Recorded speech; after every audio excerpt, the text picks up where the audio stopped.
Bonsoir à toutes et à tous. Bienvenue dans ce nouvel épisode des Lectures sombres. Aujourd'hui, je vais vous lire un extrait de Yokai, fantôme du Japon, Vertige et enchantement, de Lafcadio Hearn. Mais tout d'abord, le rituel. Le feu pour éloigner les mauvais esprits.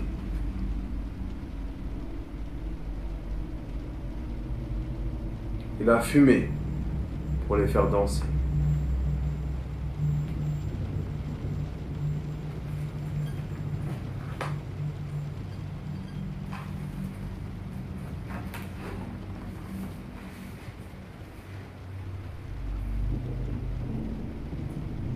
Un instant, il demeura immobile, ahuri, croyant qu'un crime avait été commis.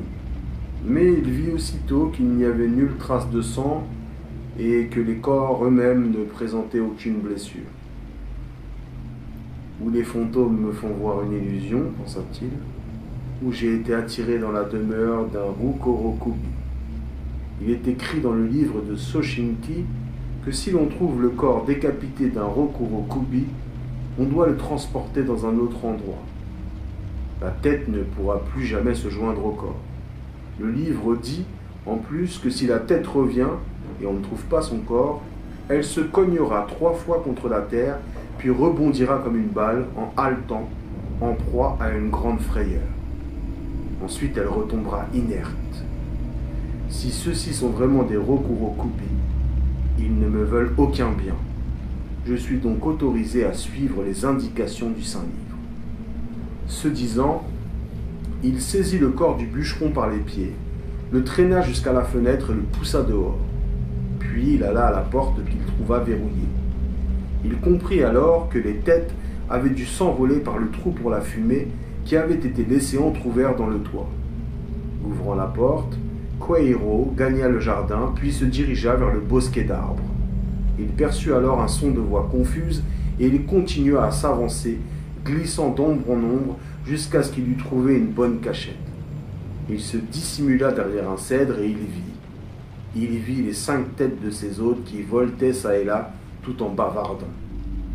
Elles dévoraient des vers et autres insectes qu'elles trouvaient à terre ou parmi les feuilles. Soudain, la tête appartenant au bûcheron cessa de manger et dit « Ah, comme il est gras ce prêtre errant que j'ai ramené hier soir. Lorsque nous l'aurons avalé, nos ventres seront pleins.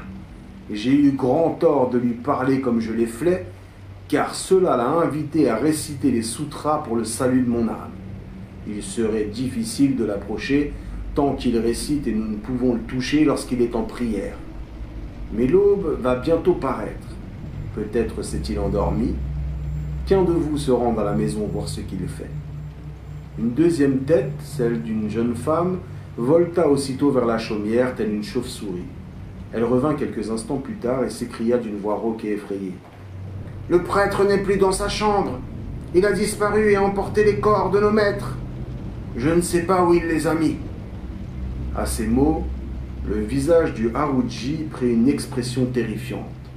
Ses yeux s'ouvrirent démesurément, ses cheveux se hérissèrent et ses dents se mirent à claquer. Puis, une exclamation sourde jaillit de sa bouche et ce fut en sanglotant de fureur qu'il s'écria. « Puisqu'on a déplacé mon corps, plus jamais je ne pourrai le rejoindre. Je vais donc mourir à cause de ce prêtre maudit. Ah, mais avant de mourir, je le retrouverai, ce prêtre. Je le dévorerai, je le déchiqueterai en lambeaux. Ah, le voilà, il se cache derrière ce cèdre. Le voyez-vous, le grand lâche ?» Et au même instant, la tête du Haruji, suivie des 4 autres, bondit vers Koehiro. Celui-ci s'était armé d'un jeune arbre et avec ce gourdin improvisé, il frappa tant et si bien sur les têtes qui l'assaillaient que toutes, à l'exception de celle du Haruji, s'enfuirent éperdument. Mais la tête du bûcheron, bien qu'atteinte maintes fois par les moulinets que Koehiro décrivait, s'acharnait dans son attaque.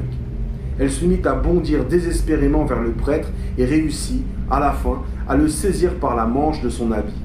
Koehiro, la prenant par les cheveux, la frappa plusieurs fois avec violence.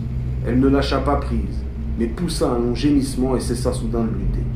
Elle était morte. Entre ses dents, elle serrait toujours la manche du prêtre, et malgré sa grande force, Kueiro ne put parvenir à ouvrir la mâchoire. Il retourna alors à la chaumière et y vit les 4 Rokurokubi qui survivaient. Ils étaient agenouillés les uns près des autres, leurs têtes meurtries et ensanglantées, réunies de nouveau à leur corps. Lorsqu'ils l'aperçurent, ils se levèrent et s'enfuirent précipitamment vers les bois en criant « Le prêtre! Voici le prêtre !» Le ciel se teintait de pourpre, et l'aube allait venir. Kueiro savait que le pouvoir des mauvais esprits est limité aux heures de la nuit. Il contempla la tête souillée de sang, de bave et de boue, et il rit en se disant à lui-même « Quel curieux Miyage que la tête d'un fantôme !» Puis, il rassembla ses quelques effets et descendit lentement la montagne afin de reprendre ses pérégrinations.